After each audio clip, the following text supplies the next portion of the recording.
Lebanon में Hezbollah के ठिकाने पर इजरायल की एयर स्ट्राइक की खबर है। अल रस इलाके में एंटी टैंक लॉन्च पोस्ट तबाह कर दी गई।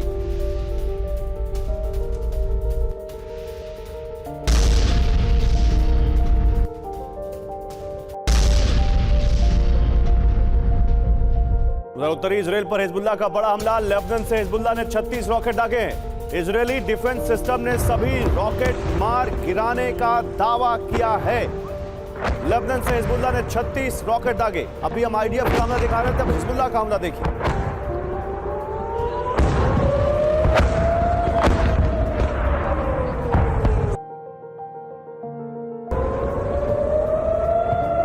दोनों खबरें आपको दिखाते हैं, एक तरफ आईडीएफ का हमला, दूसरी तरफ हिजबुल्लाह का हमला। ये तस्वीरें आप देखिए, हिजबुल्लाह के ठिकाने पर आईडीएफ के एयर स्ट्राइक और दूसरी तरफ उत्तरी इजरायल पर हिजबुल्लाह का बड़ा हमला लेबनान से। ये दोनों तस्वीरें आप देखिए, ये बताता है कि इजरायल और हमास के बीच का जो युद्ध है वो अभी भी वैसे ही चल रहा है और हिजबुल्लाह अभी भी लगातार इजरायल की सेना के साथ इस लड़ाई में दो हाथ कर रहा है। इसी बीच तेल अवीव से खबर है, तेल अवीव में हिंसक विरोध प्रदर्शन हुआ है। नेतन्याहू सरकार को तुरंत हटाने की मांग, ये पहली बार नहीं है, ये इससे पहले भी इस तरह के प्रदर्शन होते रहे हैं। इजरायल में बंधकों को छुड़ाने की मांग हालांकि तेज हो गई है।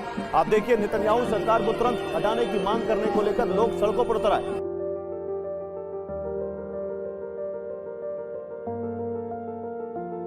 रूस में गैस पाइपलाइन में धमाका हुआ है। रूस के ओक इलाके में यूक्रेनी हमले की आशंका है। रूस में गैस पाइपलाइन में धमाके की तस्वीर देखिए। रूस के ओक इलाके में यूक्रेनी हमले की आशंका है।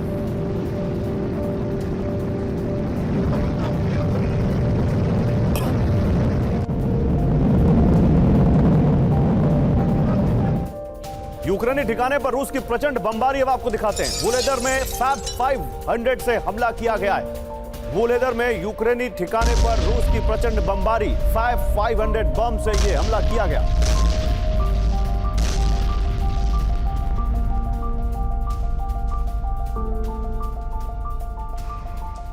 डोनेट्स्क में यूक्रेनी सेना का पलटवार, रूसी बक M1 मिसाइल सिस्टम से तबाह। यूक्रेनी सेना का पलटवार देखिए, रूसी बक M1 मिसाइल सिस्टम को तबाह कर दिया यूक्रेन ने।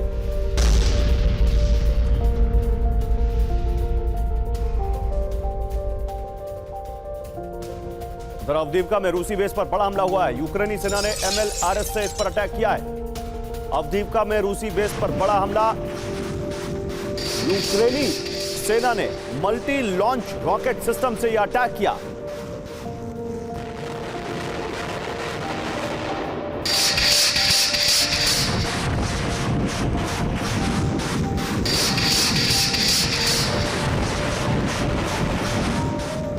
यूक्रेन के डिफेंस सिस्टम पर इस्कैंडर मिसाइल से हमला किया गया। रूसी हमले में तबाह हुआ S-300 डिफेंस सिस्टम।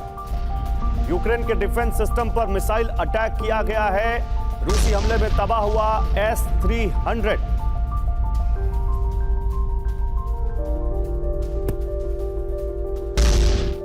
और इन 8 बड़ी खबरों के बाद अब आपको दिखाते हैं आज की 4 बड़ी खबरें जो बताएंगी कि कैसे मिडिल ईस्ट से यूरोप तक परमाणु युद्ध का संकट गहरा रहा है। सबसे पहले हूती का यूएस यूके पर डबल हमला। हूती ने 24 घंटे में अमेरिका और ब्रिटेन दोनों को दोहरी चोट पहुंचाई है। क्या अमेरिका और ब्रिटेन हूती के आगे बेबस है? बड़े सवाल का जवाब क्या है? 7 अक्टूबर दोहराएगा हमास। रमजान के महीने में हमास बहुत बड़ा हमला प्लान कर रहा है और इस बार का हमला क्या 7 अक्टूबर के नरसंहार से बड़ा होगा? पूरी खबर दिखाएंगे। तीसरा, फ्रांस रूस युद्ध का काउंटडाउन शुरू। फ्रांस की वजह से नेटो और रूस का युद्ध होने की आशंका कैसे गहरा गई है, यह बड़ी खबर दिखाएंगे। और यूरोप में न्यूक्लियर वॉर की आहट। यूरोप के 5 देश रूस से युद्ध की तैयारी में जुटे हैं और यही से न्यूक्लियर वॉर की आहट सुनाई दे रही है। तो परमाणु संकट गहराया, मिडिल ईस्ट से यूरोप तक थर्राया, ये आज की हमारी कवर स्टोरी है। और इस पर बात करने के लिए देखिए हमारे साथ यहां पर दीपक वोरा है, पूर्व राजदूत हैं, मेजर जनरल के सिन्हा है, रक्षा विशेषज्ञ हैं। आप दोनों का बहुत स्वागत है। आप दोनों से मैं बात करता हूं, लेकिन पहले कुछ बड़ी खबरें दिखाकर। रेड सी से बड़ी खबर है, रेड सी में हूती का डबल अटैक। बड़ी खबर, 24 घंटे के अंदर अमेरिकी ब्रिटिश शिप पर हमला हुआ है। अमेरिकी डिस्ट्रॉयर पर ड्रोन से हमला हुआ है। ब्रिटिश रॉयल नेवी पर हूती के हमले की खबर है। तो 24 घंटे के अंदर यूएस और यूके दोनों पर double attack, double whammy Houthi की तरफ से। और इस बीच इजरायल में फिर महाविध्वंस करेगा हमास, ये एक बड़ी खबर आ रही है। 7 अक्टूबर जैसा नरसंहार फिर कर सकता है हमास। रमजान में विध्वंसक हमले बढ़ाएगा हमास, ये जानकारी आ रही है। अल कस्साम ब्रिगेड ने विध्वंसक हमले की कसम खाई है।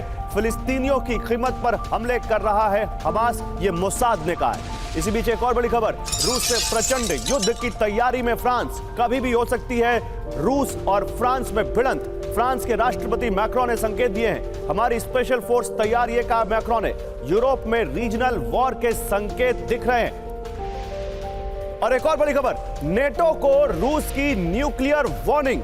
रूस के निशाने पर नेटो के न्यूक्लियर वेपन। अमेरिका ब्रिटेन के न्यूक्लियर आर्सेनल पर नजर है। रूस के विदेश मंत्री सर्गेई लावरोव का यह दावा है। रूस की ओर मुड़े हैं नेटो के न्यूक्लियर वेपन, ये सर्गेई लावरोव ने कहा। तो ये चारों बड़ी खबरें आपको दिखाते हैं, 4 तस्वीरें आपके सामने एक साथ। ये देखिए, अमेरिकी डिस्ट्रॉयर पर ड्रोन से हमला, रमजान में विध्वंसक हमले बढ़ा सकता है हमास। फ्रांस के राष्ट्रपति ने कहा कि उनकी स्पेशल फोर्स तैयार है, यानी यूरोप में एक रीजनल वॉर की आशंका बढ़ती हुई रूस के साथ। और इसके अलावा नेटो को रूस की न्यूक्लियर वार्निंग यहां पर। अब मैं इन चारों खबरों में से अगर आपसे एक खबर पूछूं अम्बासडर वोरा, कि वो कौन सी खबर है जो आपके लिए सबसे विध्वंसक है और आप समझते हैं कि वो ये जो वॉर हो रही है दुनिया में इन दोनों का रुख मोड़ सकती है, तो वो कौन सी होगी? हमारे हो सर, बहुत अच्छा लगता है। मैं देश की राजधानी में नहीं हूँ, बहुत दूर मैसूरू में हूँ। और अभी कुछ ही देर पहले यहाँ का जो मशहूर मंदिर है चामुंडा देवी, उसको मैं वहां पे गया था, दर्शन करके आया। ये प्रश्न आपका बहुत कठिन है, क्योंकि चारों में अपने अपने अच्छी या बुराई या ज्यादा या कम चीजें हैं। लेकिन अगर मैं थोड़ा परेशान हूं तो फ्रांस के जो राष्ट्रपति हैं, जो वो कह रहे हैं कि नेटो की फोर्सेस वहां जा सकती हैं, ये कुछ बौखला गया है मुझको सर। मुझे 50 साल हो गए डिप्लोमेसी में एनकाउंटरिंग। अगर फ्रांस का आज कोई भी दबदबा है पूरी दुनिया में, एक तो उसके न्यूक्लियर वेपन्स है और दूसरा वो हर जगह दखल देता है। वेस्ट अफ्रीका से तो उसको जूते मार के बाहर निकाल दिया, वहां है नहीं, तो दुनिया को कैसे दिखाएगा कि मेरे पास ताकत है? तो ऐसी चीजें करता है कि मैं नेटो की फोर्सेस जाएंगी एटसेट्रा। मुझे ये लगता है, जो हम अंग्रेजी में कहते हैं, ये डायलॉग ऑफ द डेफ, ये बहरे लोगों की बातचीत है। और मैं एक चीज और ऐड करता हूं सर, ये है बफे ऑफ बफून्स। ये खड़े हुए टेबल पर, किसको पता नहीं पहले क्या करना है, पहले क्या खाना है, बस धमकी, काउंटर धमकी, काउंटर काउंटर धमकी। लेकिन फ्रांस ने अगर ये कहा है, फ्रांस के पास न्यूक्लियर वेपन्स हैं, हमास के पास नहीं है, हुथियों के पास नहीं है, रशिया के पास भी है। This can be very serious. और याद रखिए सर, मैं इतना कहूंगा, पहले जो 2 विश्व युद्ध हुए थे, दोनों यूरोप में शुरू हुए थे। छोटा सा कॉन्टिनेंट जरूर है, लेकिन ट्रबल मेकिंग में उसकी क्षमता बहुत ज्यादा। आपने कम बातों में बहुत बड़ी बात कह दी है सर। लेकिन इसी बीच एक और बड़ी खबर, लाल सागर में हुती की विध्वंसक ड्रोन वर्षा। रेड सी में हुती का अब तक का सबसे बड़ा हमला हुआ है। हुती के 37 ड्रोन हमलों से रेड सी में हड़कंप। रेड सी में अमेरिका और यूके के जहाजों को हुती ने टारगेट किया है। अमेरिकी गठबंधन ने 28 ड्रोन मार गिराने का दावा किया है। देखिए, 37 ड्रोन हमले। हुती अगर यूएस और यूके दोनों को हेड ऑन ले रहा है, अगर उन दोनों के शिप्स को, वेसल्स को टारगेट कर रहा है, तो आप समझिए हुती की बैकिंग क्या होगी। 28 ड्रोन अमेरिका का अलायंस कह रहा है कि हमने मार गिराया। 37 हमले हुए, यानी 9 ड्रोन जरूर अपने टारगेट तक पहुंचे या नुकसान पहुंचाया उन्होंने। इस बीच एक और बड़ी खबर, हुती का अमेरिका पर बहुत बड़ा हमला। प्रोपेल फॉर्च्यून जहाज पर विध्वंसक अटैक किया हुती ने। रेड सी में अमेरिकी जहाज पर दर्जनों ड्रोन से हमला हुआ है। प्रोपेल फॉर्च्यून शिप में भारी नुकसान का दावा है। हुती सैन्य प्रवक्ता याहया सारी ने यह बड़ा दावा किया है। तो हुती का महाविध्वंस, रेड सी में हड़कंप कैसे, आइए आपको बताते हैं। लाल सागर में हुती का अब तक का सबसे बड़ा हमला। हुती ने एक साथ 37 ड्रोन से अटैक किया है। अमेरिकी जहाज प्रोपेल फॉर्च्यून पर दर्जनों ड्रोन से विध्वंसक अटैक किया है। अमेरिकी जहाज पर एंटी शिप मिसाइल से टारगेट किया। यूएस यूके के वॉरशिप ने जोरदार पलटवार भी किया, ऐसा नहीं कि वो खड़े रहे। अमेरिकी गठबंधन ने 28 ड्रोन मार गिराने का दावा किया है और ये हुती सैन्य प्रवक्ता याहया सारी ने दावा किया है। तो ये एक और, अभी अमेरिका की हम बात कर रहे थे, आप जरा ब्रिटिश रॉयल नेवी को जो झटका लगा है वो देख लीजिए आप। ब्रिटिश रॉयल नेवी को बहुत बड़ा झटका। ब्रिटिश एयरक्राफ्ट कैरियर में आग लगी है। HMS क्वीन एलिजाबेथ में आग लगने से हड़कंप मच गया है। नेटो वॉर ड्रिल के दौरान क्वीन एलिजाबेथ में आई थी खराबी। ब्रिटिश रॉयल नेवी को एक बहुत बड़ा झटका, ब्रिटिश एयरक्राफ्ट कैरियर में आग लगी तो वॉरशिप में आग, समझ रहे हैं आप। रॉयल नेवी में हड़कंप मच गया। हूती के हमलों के बीच रॉयल नेवी को बहुत बड़ा झटका लगा है। ब्रिटेन के फ्लैगशिप एयरक्राफ्ट कैरियर में आग लगी। आग की चपेट में 3 पाउंड बिलियन कीमती HMS क्वीन एलिजाबेथ आ गया। आग पर काबू पाने में लगी स्कॉटिश फायर सर्विस। नॉर्वे में नेटो वॉर ड्रिल के दौरान क्वीन एलिजाबेथ में खराबी आई थी। वॉरशिप को NATO war drill steadfast defender से लौटना पड़ा था और इस बीच ये इतना बड़ा नुकसान रॉयल नेवी को। और अब एक और खबर इसी से जुड़ी हुई, वो भी देख लीजिए, फिर अपने गेस्ट के पास जाएंगे। हूती पर ब्रिटेन का विध्वंसक पलट हुआ। ब्रिटिश वॉरशिप के हूती पर मिसाइल अटैक। हम क्वीन एलिजाबेथ की बात कर रहे थे, अब ये HMS रिचमंड देखिए। HMS रिचमंड ने सी सेप्टर मिसाइल से अटैक किया है। मिसाइल अटैक में हूती के 2 ड्रोन तबाह कर दिए सी सेप्टर मिसाइल से यहां पर रिचमंड ने, HMS रिचमंड ने। तो हूती पर ब्रिटेन का विध्वंसक प्रहार। हूती के हमलों का रॉयल नेवी दे रही है विध्वंसक जवाब। अमेरिका के साथ मिलकर हूती के हमलों को नाकाम किया उन्होंने। ब्रिटिश वॉरशिप HMS रिचमंड ने हूती के ड्रोन मार गिराए। घातक सी सेप्टर मिसाइल से हूती के 2 ड्रोन तबाह कर दिए। रेड सी में ब्रिटेन के जहाजों पर हूती कई हमले कर चुका है। 18 फरवरी को हूती हमले में ब्रिटिश जहाज रूबीमार रेड सी में डूब गया था। अब बताइए जनरल सिन्हा, कौन किस पर भारी पड़ रहा है? एक तरफ इतने सारे देशों की सेना और एक तरफ एक प्रॉक्सी संगठन जो केवल एक देश की केवल एक बैकिंग के आधार पर यूएस और यूके जैसी सुपर पावर्स को हेड ऑन ले रहा है। कैसे देखते हैं आप इसको? जय हिंद गौरव। जय हिंद सर। देखिए, जो हूती है most active part of axis of resistance जब हम कहते हैं, जिसमें हिजबुल्लाह भी शामिल है, हूती शामिल है, हमास तो है ही है, उसके बाद उसके प्रॉक्सीज हैं। It is most effective. और इसके अंदर में आपने ही बताया कि वो पूरे के पूरे, चाहे वो आपका सी ऑफ जितने भी आपके बल्लभ स्ट्रेट के अंदर में या जो एडन है, गल्फ ऑफ एडन के अंदर में, ये बहुत ज्यादा इफेक्टिव है। मगर एक चीज गौरव समझने की जरूरत है कि देखिए, जब हम फ्रीडम ऑफ नेविगेशन की बात करते हैं, जब हम फ्रीडम ऑफ नेविगेशन में 19 नवंबर 2023 से यदि आप देखेंगे तो लगातार अटैक हो रहे हैं। आपने बताया कि आपने 2 बड़े नाम लिए, रूबीमार का नाम लिया जो कि ऑलरेडी जन समाधि हो चुकी है। yes, आप अपने पर्पल फॉर्चून की बात की है जो यूनाइटेड स्टेट्स की है, कैरियर है ये, और वहां से उसके ऊपर अटैक हुआ है। 37 आपने एक आंकड़ा दिया, 37 उन्होंने किया। जो एक 1 वे ड्रोन्स हैं उसमें से 28 मारे गए, मतलब तकरीबन 9 उसमें इफेक्टिव है कहीं ना कहीं, और इसलिए वह आगे लग रही हैं, उनके हिट हो रहे हैं। देखिए गौरव, इसको इस तरह से देखना होगा कि हूती ऐसा नहीं है कि हूती ये छोड़ देगा कि जब हमास की लड़ाई खत्म हुई और सब चीज शांत हो जाएगा। इसकी एक टेस्टिंग हो रही है। जब हम बात करें मैरीटाइम डोमेन के अंदर में जो स्ट्रेट्स होते हैं, जैसे स्ट्रेट ऑफ हार्मोज हो या स्ट्रेट ऑफ मलाका हो, इसके बीच में अभी तो हम बल्लभ मंडेब की बात कर रहे हैं, उस स्ट्रेट की बात कर रहे हैं। तो ये आने वाले समय में 21st सेंचुरी का ये सबसे बड़ा फेज है। अब आप हूती को मत आके, आपने ये कहा ना यूके एंड यूएस के ऑपरेशन प्रॉस्पेरिटी गार्डन के 2 मेन है, उसमें अलावा 12 देश और हैं। जो मिशन एस्पेड है जिसमें 37 नेशंस हैं, इंडिया के 10 शिप्स उस इलाके में, इसको रोकना ये एक बहुत बड़ी चुनौती है और ये टेस्ट ग्राउंड है। ये टेस्ट ग्राउंड है। नहीं सर, टेस्ट ग्राउंड है तो ये किस चीज का टेस्ट ग्राउंड है, मैं इस पर आगे आपसे बात करूंगा। टेस्ट ग्राउंड किस चीज के लिए, आप किस बड़े संकट की तरफ इशारा कर रहे हैं, मैं इस पर आऊंगा, लेकिन पहले ये एक बड़ी खबर दिखाना चाहता हूं। सीरिया के एलेप्पो इदलिब में भयंकर जंग, सेना और विद्रोही गुटों में भीषण संघर्ष हुआ है। सीरिया में सीरियाई सेना के हेडक्वार्टर पर हमला किया गया है।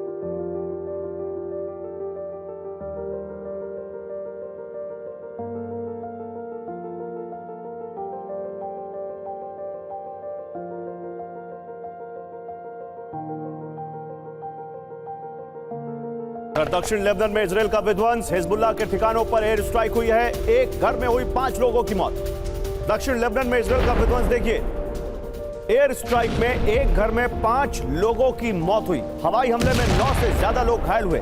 लेबनान ने इजरायली हमले का दावा किया।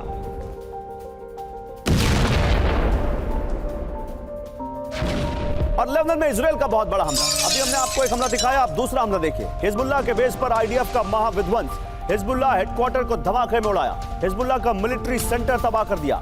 दक्षिण लेबनान में इजरायली हमलों से हाहाकार मचा हुआ है। तो आईडीएफ हमास में गाजा में हमास को निशाना बना रही है और इधर लेबनान में हिजबुल्लाह को भी लगातार टारगेट पे लिए हुए।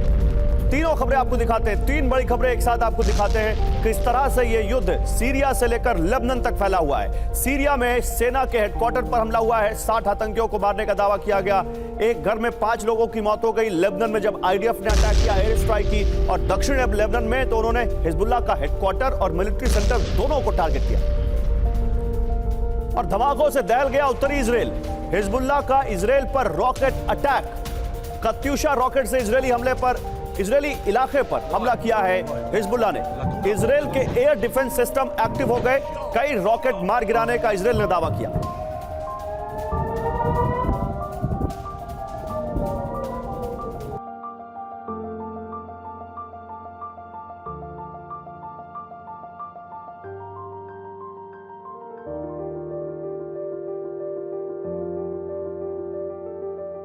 जनरल सिन्हा, एक बार फिर से आपने जो बात कही थी ना, उसी बात को आगे बढ़ाते हुए अब देखिए, सीरिया हो, लेबनान हो, इजराइल हो, गाजा हो, ये वॉर तो यहां पर अभी रुकने वाली है नहीं। मैं ये जो हिजबुल्लाह और हूती जिनको आप एक मानते हैं, इनको इस हमले को हूती के हमले से कैसे कनेक्ट करते हैं? देखिए, जब हम बात करते हैं एक्सिस ऑफ रेजिस्टेंस, और ये उन्होंने खुलकर सामने आया हुआ है, एक्सिस ऑफ रेजिस्टेंस में वो ऐसे संगठन है जो प्रॉक्सी से ईरान के समर्थन से वो चीजें कर रहे हैं और उनको वहां से बल मिलता है। जब हम हिजबुल्लाह की बात करते हैं तो सबसे ड्रेडेड जो इनका हुआ था 2006 में 34 डेज का हुआ था और उसमें इजराइल बहुत भारी पड़ा था। इस बार भी इजराइल भारी है।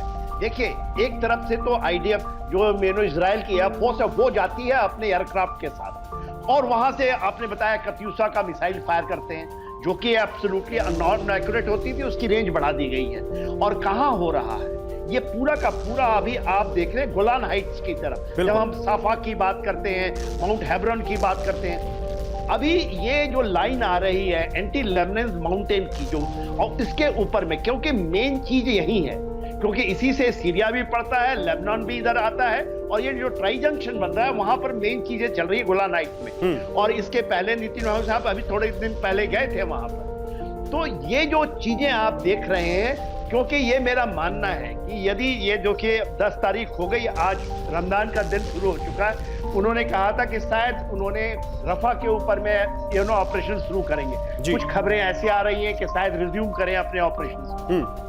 आपने ये भी बताया कि रमजान के दौरान, आपका ही खबर है ये, कि रमजान के दौरान जो हमास है एक बड़ा चीज कर सकता है 7 अक्टूबर की तरह जो उसने किया था।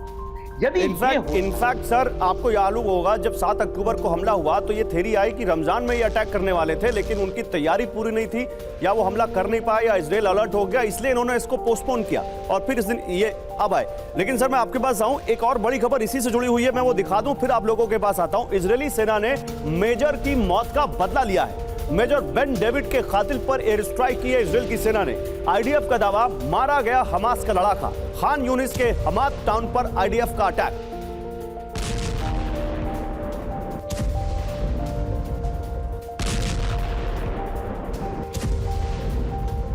तो खान यूनिस में आईडीएफ का विध्वंसक ऑपरेशन हुआ है। आईडीएफ के हमले में मारे गए 20 हमास लड़ाके। आईडीएफ ने एक विध्वंसक ऑपरेशन चलाया खान यूनिस में, जिसमें 20 हमास लड़ाके मारे गए।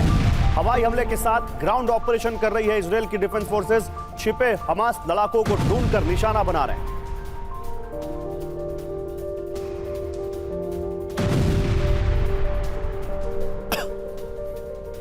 और गाजा में आमने सामने की जंग का विध्वंसक वीडियो सामने आया है। आईडीएफ पर हमास लड़ाके ने की अंधाधुंध फायरिंग के साथ किया आईईडी अटैक। गाजा में आमने सामने की जंग का यह विध्वंसक वीडियो, हमास लड़ाके ने आईडीएफ पर अंधाधुंध फायरिंग की और आईईडी अटैक भी किया। आईईडी ब्लास्ट से इजरायली सैनिक की मौत हो गई। और इजरायल में फिर महाविध्वंस करेगा हमास। 7 अक्टूबर जैसा नरसंहार फिर कर सकता है हमास।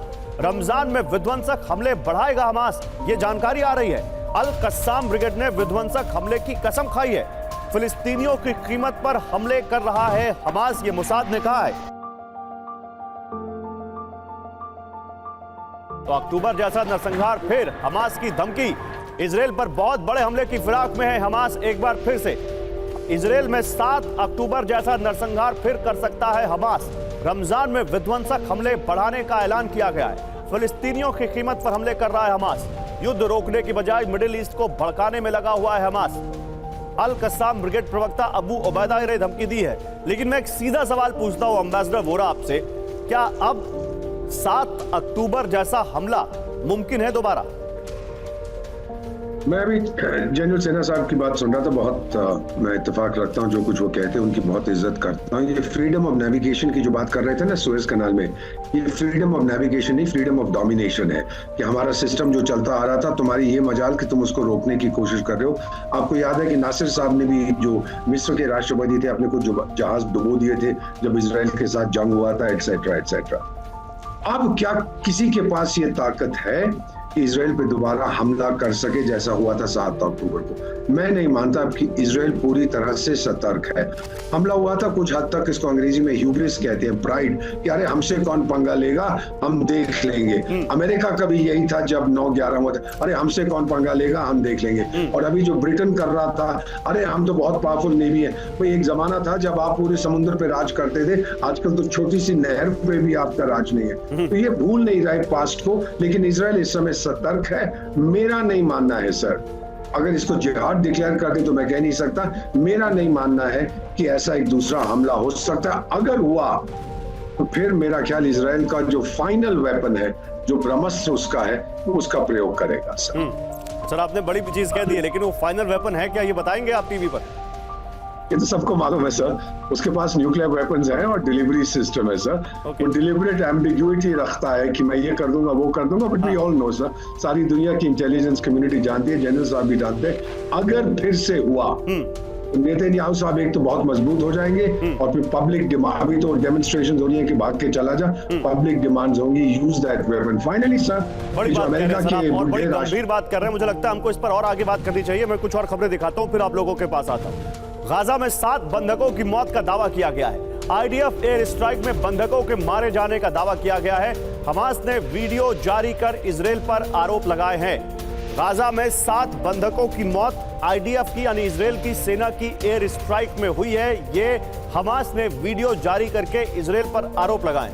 आईडीएफ ने हमास पर बंधकों को मारने का आरोप लगाया है। बंधकों पर आईडीएफ हमास में नहीं हो पाया कोई समझौता। एक समझौता हुआ था जब कुछ छूटे थे, उसके बाद से कोई समझौता नहीं हो पाया। और देखिए एक और बड़ी खबर है, गाजा में और भयानक होगी जंग। गाजा में जारी रहेगा विध्वंसक हमला। गाजा में युद्ध जारी रखने को आईडीएफ की मंजूरी मिल गई है। हमास के विनाश तक यह प्रचंड ग्राउंड ऑपरेशन जारी रहेगा। हमास ठिकानों पर आईडीएफ बढ़ाएगी एयर स्ट्राइक।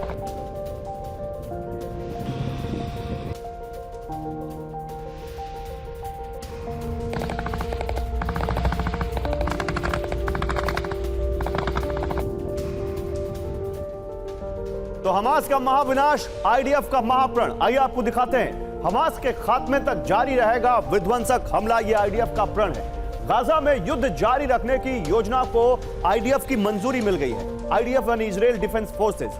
बंधकों की रिहाई और गाजा से हमास के हटने पर सीज फायर होगा। आईडीएफ चीफ हर्जी हलेवी ने दक्षिणी कमान चीफ के साथ बैठक की। शिन बेट आंतरिक सुरक्षा चीफ रोनेन बार की मौजूदगी में भी यह फैसला हुआ है। तो ये जो बार बार ये कहा जा रहा है जनरल सिन्हा कि हमास के फुल एंड फाइनल तक हमारा ये युद्ध जारी रहेगा। जैसे मैंने पूछा ना कि क्या दोबारा रमजान में वैसा हमला हो सकता है, मैं वैसा ही सवाल पूछता हूं, क्या इजराइल हमास का फुल एंड फाइनल कर सकता है? देखिए उनका अपना आकलन है, और वो आकलन है 1 साल का। ये जो लड़ाई कोई कहते थे ना कि कुछ चंद वीकों की लड़ाई है। हाँ। हमास पूरे के पूरे गाजा स्ट्रिप को, जब भी आप पूरा केवल ये 21 किलोमीटर बाय 10 किलोमीटर का इसको क्लियर करने में उनका आकलन है 1 साल लगेगा। और इस साल में क्योंकि मेजर जो ग्रेविटेट हुआ है रफा के अंदर में, देखिए वहां 23 लाख लोग रहते हैं, उसमें से 17-18 लाख लोग वहां पहुंच चुके हैं, और ये कहते थे कि उनकी संख्या बढ़ा दी है। आपने एक बहुत बड़ी बात कही थी कि अल कस्साम ब्रिगेड अभी भी जिंदा है और वो करेगा। देखिए ये टेररिस्ट ऑर्गेनाइजेशन है, कुछ भी कर सकते हैं। और वो क्या था 7 अक्टूबर को क्या किया, क्या अचीव किया था? रेप किया था, जाके मारे थे उन निहत्तों को। वो ये कहीं भी कर सकते हैं ये लोग, मगर ये चीज नहीं है। आप इजराइल को समझने, वो absolutely determined, I am very clear about it. देखिए, और अमेरिका उनको छूट दिया जा रहा है, क्योंकि अमेरिका कह नहीं सकता और पूरा वेस्ट इसके पीछे है। देखिए, इजराइल ही एक फ्रंटलाइन स्टेट है, पूरे वेस्ट एशिया में वो उसको कंट्रोल करके रखता है। नहीं तो वेस्ट एशिया दूसरे वहां पर जो भी उनके एलाइज थे, देखिए जो कहते हैं ना मिडिल ईस्ट के एलाइज हैं, जो अरब कंट्रीज हैं, वो कोई भी तो अलाउ नहीं करते हूती पे भी अपने बेसिस को यूज करने के लिए, क्योंकि अरब वर्ल्ड के अंदर भी इतनी डिवाइड है और इतना ज्यादा है, उनको खुद का अपना ही, चाहे सऊदी अरेबिया क्यों ना, खतरा है, अपने लोगों से खतरा है, इसलिए नहीं करते, इसलिए खुल के नहीं आते। मैं अब क्योंकि सर देखिए, हम अभी तक हमास और इजराइल की बात कर रहे थे, लेकिन एक और वॉर जो दुनिया में फिर से बड़ी हो रही है उसकी तरफ ना बात करें तो फुल एंड फाइनल अधूरा रहेगा। इसलिए एक बार अब उसकी तरफ आते हैं, और हमारा अगला जो यहाँ पर अब हमारी कवर स्टोरी है वो है न्यूक्लियर अलार्म महाविध्वंस का काउंटडाउन। जो जिन 4 खबरों में से इस खबर को सबसे बड़ी खबर चुना था एम्बेसडर वोरा ने, तो उनसे भी बात करेंगे इस बारे में, लेकिन पहले ये खबर देखिए। फैब 1500 महाबम से महाविनाश। डोनेट्स्क में रूस कर रहा है फैब 1500 बम। क्रोस्नोगोरोव में बरसाए हैं फैब 1500 बम। रूस ने यूक्रेनी सैन्य बेस की इमारतों को उड़ाया है, आसमान में छाया काले धुएं का गुबार।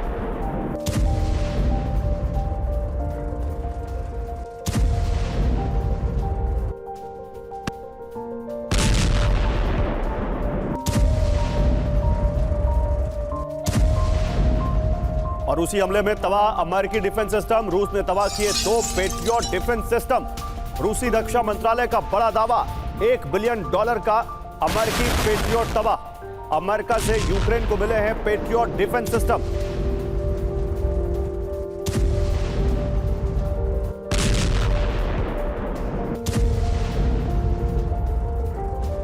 और रूस से प्रचंड युद्ध की तैयारी में है फ्रांस। बड़ी खबर, कभी भी हो सकती है रूस और फ्रांस में भिड़ंत। फ्रांस के राष्ट्रपति मैक्रोन ने संकेत दिए हैं, हमारी स्पेशल फोर्स तैयार है, कहा मैक्रोन ने। यूरोप में रीजनल वॉर के संकेत मिल रहे हैं। तो 2 वर्ल्ड वॉर तो यूरोप से ही शुरू हुई थी, क्या तीसरी भी वहीं से शुरू होगी? ये बड़ी खबर है। देखिए, रूस और फ्रांस में महायुद्ध की आग। फ्रांस के राष्ट्रपति इमैनुअल मैक्रोन ने बड़े युद्ध के संकेत दिए हैं। मैक्रोन ने कहा, हमारी सेना हर चुनौती के लिए तैयार है। फ्रांस की सेना फुल स्केल वॉर की तैयारी कर रही है। बेहद शक्तिशाली दुश्मन के खिलाफ इंटेंस वॉर ड्रिल की जा रही है। सैनिकों को कम रिसोर्स में युद्ध के लिए तैयार किया जा रहा है। दशकों तक चलने वाले युद्ध के लिए फ्रांस में तैयारी शुरू। ये एक बहुत बड़े मीडिया ऑर्गेनाइजेशन पॉलिटिको ने रिपोर्ट दी है। मुझे ये बताइए जनरल सिन्हा, क्या आपको लगता है कि अभी के इस मौजूदा हालात में फ्रांस और रूस, यानी नेटो और रूस, इस तरह से आमने सामने आएंगे जिस तरह से इतना ज्यादा लाइकली इसको बताया जा रहा है?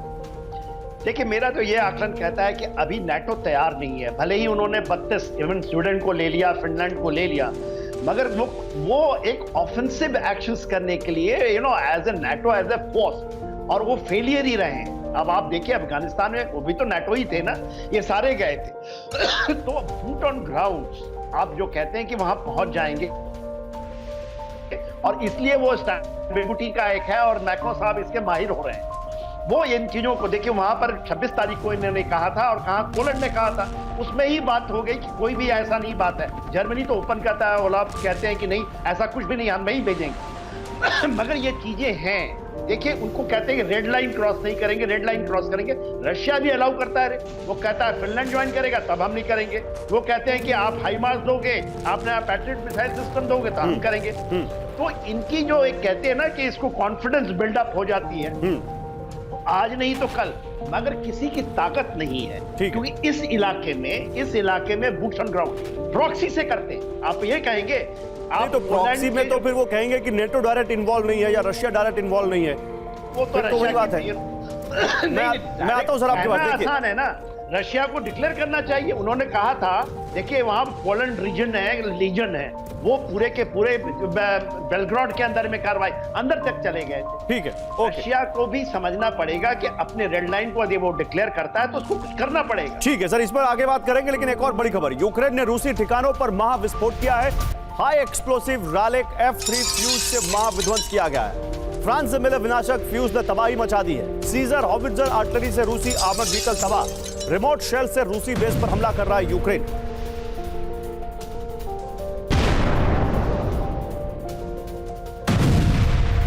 और आगे जो खबर है ये बहुत विध्वंसक खबर है। अगली जो खबर है वो आप देखेंगे तो आपको समझ में आएगा कि दुनिया में आखिर कितने बड़े एक वॉर का खतरा मंडरा रहा है। अमेरिका को युद्ध में घसीटना चाहता है फ्रांस। नेटो के लिए जाल बिछा रहे हैं मैक्रो। पूर्व अमेरिकी इंटेलिजेंस अधिकारी स्कॉट रिटर का ये बड़ा दावा है। बहुत बड़ी सनसनीखेज खबर है। यूक्रेन रूस युद्ध में नेटो को शामिल करना चाहता है फ्रांस। आखिर फ्रांस का ये जाल, क्या इसमें नेटो फंसेगा? रूस के खिलाफ युद्ध में नेटो को शामिल करना चाहता है फ्रांस। फ्रांस की कोशिश एक जाल बिछाने की है जिसमें नेटो फंस जाए। फ्रांस युद्ध कर अमेरिका को मदद के लिए मजबूर कर सकता है। पूर्व अमेरिकी इंटेलिजेंस अधिकारी स्कॉट रिटर ने यह दावा किया है।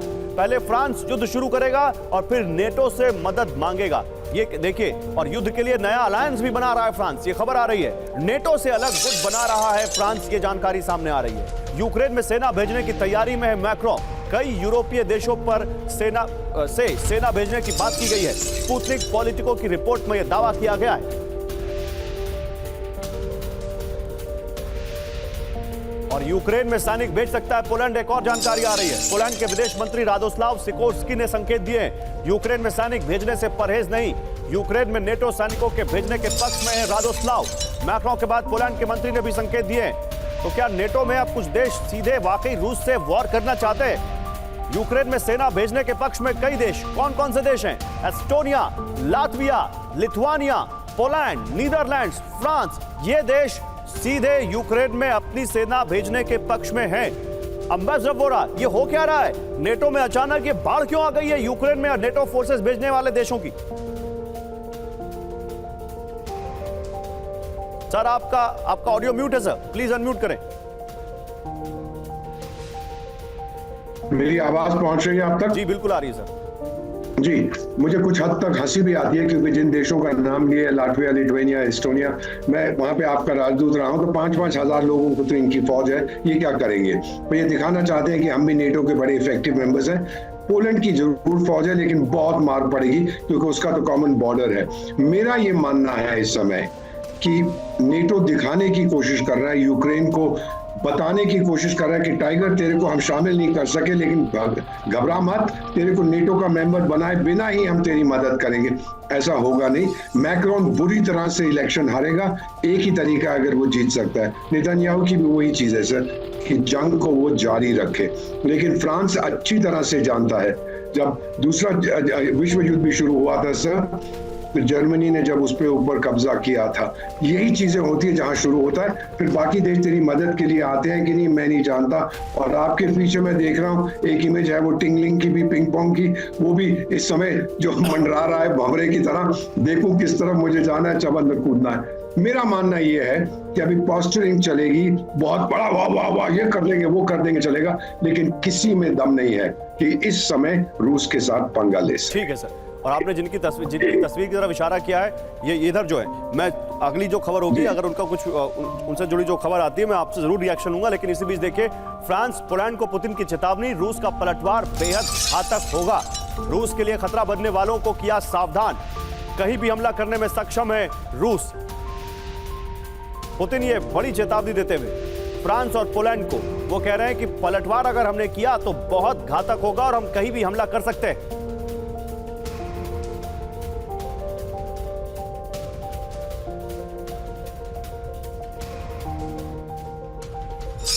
और देखिए, नेटो को रूस की न्यूक्लियर वार्निंग, रूस के निशाने पर नेटो के न्यूक्लियर वेपन। अमेरिका ब्रिटेन के न्यूक्लियर आर्सेनल पर नजर है। रूस के विदेश मंत्री सर्गेई लावरोव का यह दावा है। रूस की ओर मुड़े हैं नेटो के न्यूक्लियर वेपन, ये भी कह रहे हैं वो।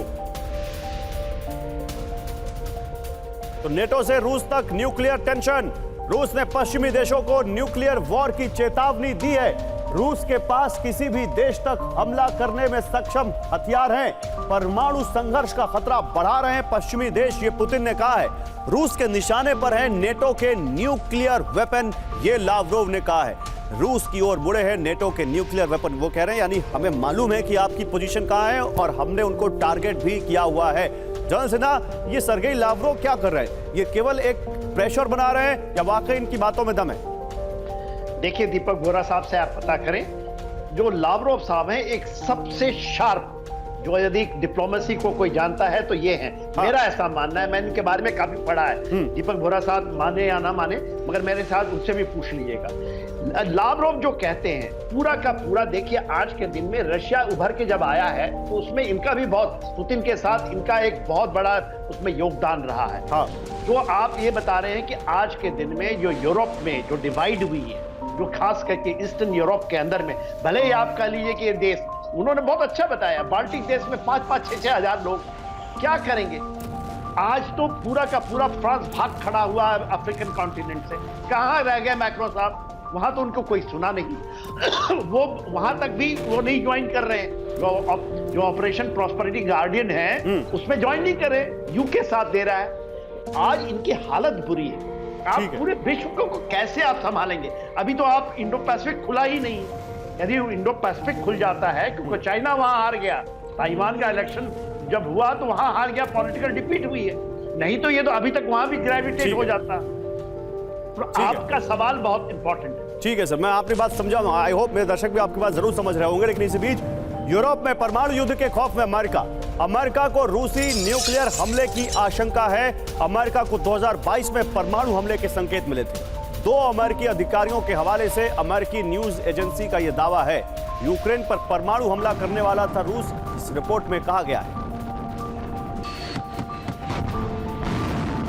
तो यूरोप में परमाणु विध्वंस का अलर्ट है। अमेरिका को यूरोप में परमाणु युद्ध की आशंका सता रही है। अमेरिका ने दिसंबर 2022 से परमाणु युद्ध की तैयारी शुरू की है।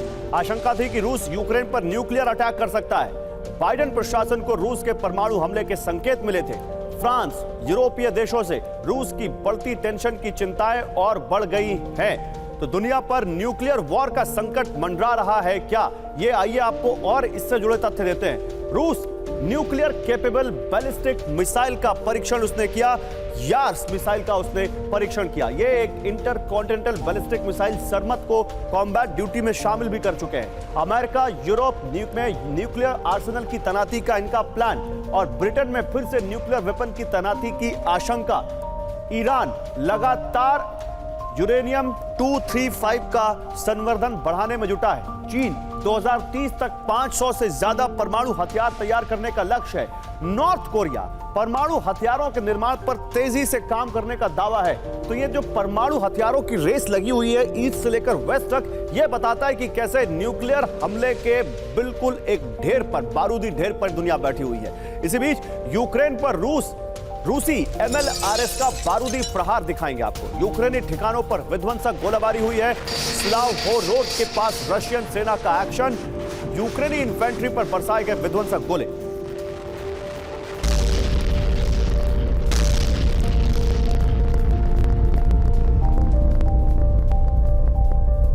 और रूस पर विध्वंसक मिसाइल हमले का प्लान। स्टॉर्म शैडो मिसाइल से रूस पर भीषण हमला होगा। ब्रिटेन और जर्मनी के बीच बड़ी मिसाइल डील हुई है। जर्मनी ब्रिटेन को देगा लंबी दूरी की टॉरस मिसाइल, बदले में ब्रिटेन यूक्रेन को देगा स्टॉर्म शैडो मिसाइल।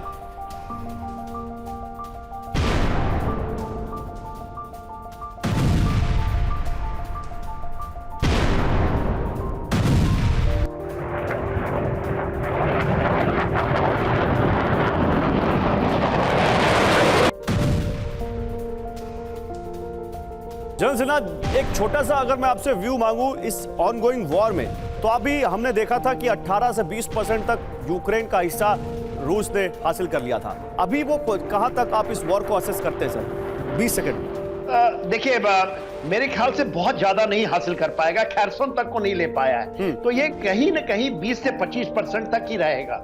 इसके अलावा वो नहीं जाएगा और मेरे ख्याल से उनका एम्बिशन भी नहीं है इन 4 रीजन में। और आप देखिए ना, जो लाइन आप देखते हैं, जब कुपियांक से लेकर के आपने अभी आज लिया था, दिक्वा का ले लें या बाखमुत का, तो ये जो इन्होंने डिफेंस लाइन लिया है यूक्रेन ने, वो एक ऑफेंसिव डिफेंस है और रशिया ने भी ऑफेंसिव डिफेंस लिया है। तो वॉर ऑफ एट्रिशन ये चलता रहेगा, इसलिए फ्रोजन कॉन्फ्लिक्ट है।